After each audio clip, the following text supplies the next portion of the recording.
During his tenure as an Israelite captive in Babylon, God gave Daniel prophetic insight spanning the entire future of significant world events.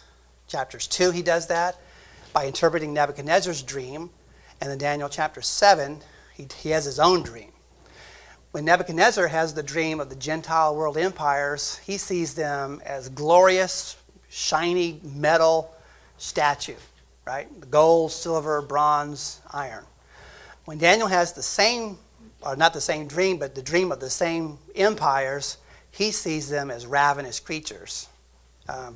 So I think Nebuchadnezzar is looking at it from the human perspective, and Daniel's beginning to look at it more from God's perspective there. The significant world events, principal personages, ultimate consummation of the ages. If you're interested in Bible prophecy, you've got to go to the book of Daniel before you go to the book of Revelation. Okay? Even Jesus urged his disciples in Matthew 24 to be familiar with the book of Daniel. Okay? So we all need to be doing that. Towering above all these personages in these two dreams and events looms the consummation of world history under the reign of the Messiah as the stone that became a mountain. This is the end of chapter 2 of Daniel. So the statue is standing there representing Gentile world empire dominance. And then the stone comes out of heaven, crashes at the feet of the statue, and basically topples it all over. And then the stone becomes a mountain and fills the entire earth. That was the dream.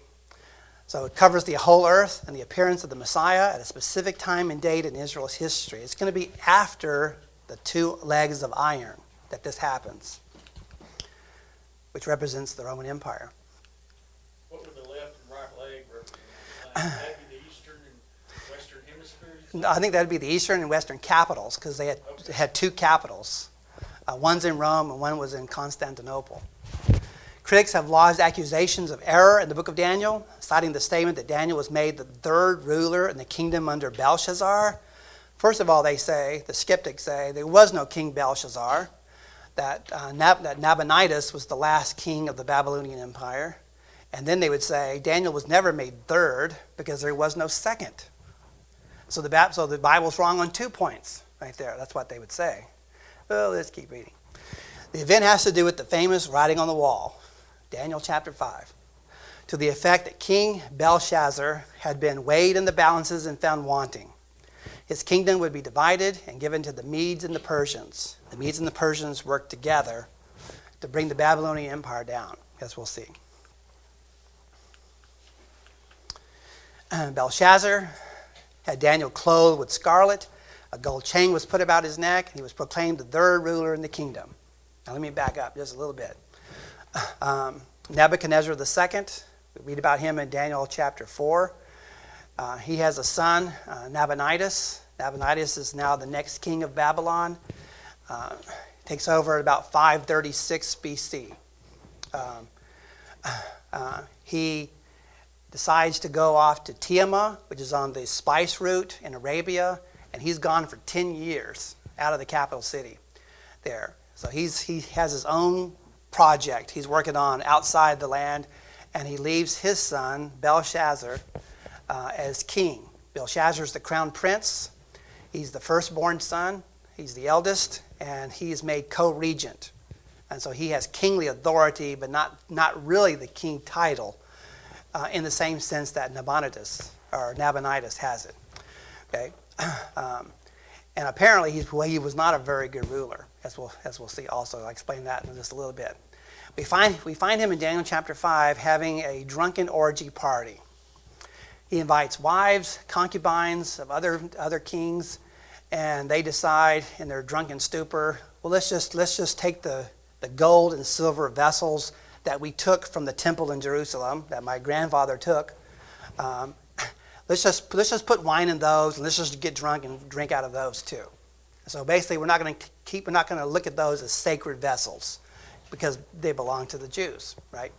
And so just as when they're pouring and they're about ready to toast and have their wild party, this disjointed hand starts writing on the wall there. Basically, mene, mene, tekel, upharsin. You've been weighed in the balance and found wanting. Interestingly, that writing is from left to right, just like the Akkadian cuneiform was left to right. Well, this is freaks Belshazzar out of his mind.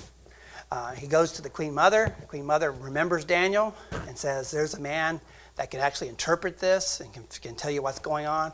And the king says, well, if he can do that, we'll put a chain of gold around his neck, we'll clothe him in scarlet, and we'll make him third ruler in the kingdom, because Belshazzar is second, right? Nabonidus is first. And so this is what's happening. Darius the Mede, mentioned there, is the one that's going to be taking the city that very night. It had seen that the Bible was wrong. For the last known king of Babylon before the Persians was Nabonidus. No Belshazzar was known in secular records. However, Nabonidus was away from Babylon for about 10 years, and his son Belshazzar reigned in his stead. Thus Daniel was third, not second, in the kingdom. The cylinder before us has the name of Nabonidus outlined at the top, and that's right here, this little black rectangle right here. And then the one below that is Belshazzar's name. Okay? Obviously, these are not originals, otherwise we would never mark on them. Right? So they're replicas, but that's to show you where the names are found. Okay? In the picture right up here, on the slide, you notice this right-hand panel is basically blank. Well, it didn't used to be blank. Usually when a king took over, in order to erase the previous king from history, they would either scratch out any inscriptions that king had made, or if there was a statue of that king, they would deface the face. They would damage the face so you couldn't recognize the person. And that was their way of saying this person is dead to history, okay, and will not be remembered by history there. And so that's probably what's happened on the right-hand side of that particular artifact. Another picture of the Nabonidus cylinder, or the Nabonidus Chronicle, right? The most accurate and sober account of the ancient fall of Babylon. Fired clay, 555 to 540 BC. This puts it within the reign of Darius the Second there, also called Darius the Great. Not the same one as Darius the Mede. That's Darius the First. That's the Darius mentioned in Daniel chapter 6. The Nabonidus cylinders from Ur, which is in southern Iraq, contain the foundation text of a ziggurat called Ilugal Galgasisa, which belonged to the temple of Sin, that's a Babylonian god, in Ur. Now Sin is the moon god of the Babylonians. Before Nabonidus, they worshipped Marduk.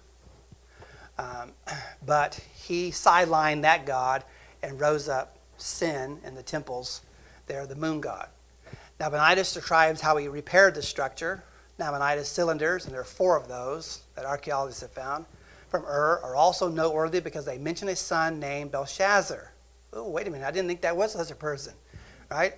Well, Scripture was right all along, right? There was a person. He was the son of Nabonidus, who was the son of Nebuchadnezzar II. The cylinder states this: as for me, Nabonidus, there's the first in the kingdom right there, king of Babylon, save me from sinning against your great Godhead and grant me as a present a life long of days. And as for Belshazzar, right, second in the kingdom, the eldest son, my offspring, instill reverence for your great Godhead in his heart, and may he not commit any cultic mistake. May he be sated with a life of plenitude. So he's praying to his gods, right?